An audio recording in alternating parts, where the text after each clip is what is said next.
Good evening అండి. లావణ్య తొడుపునూరి. సకినాలతో స్పైసీగా పొడి చేసుకోవడం ఎలా నేను నేర్పిస్తా చూడండి. ఇగో సకినాలు ఇలా ముక్కలు ముక్కలుగా చేసుకొని ఇది ఒకసారి ఒక రౌండ్ పొడి చేసుకోవాలి. ఇలా పౌడర్ చేసుకున్నాక ఇదిగో పచ్చిమిర్చి, కొన్ని వెల్లుల్లి,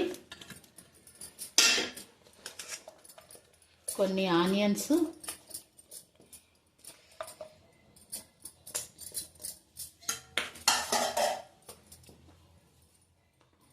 కొంచెం సాల్ట్, కొంచెం ఆయిల్, కొద్దిగా అన్నీ వేసి ఒకసారి మిక్సీ చేసుకోవాలి.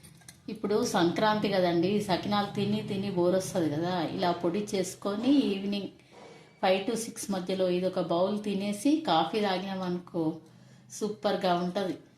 ఇలా చేసుకోండి, తినండి, లైక్ చేయండి, కామెంట్ చేయండి, సబ్స్క్రైబ్ చేసుకోండి ప్లీజ్.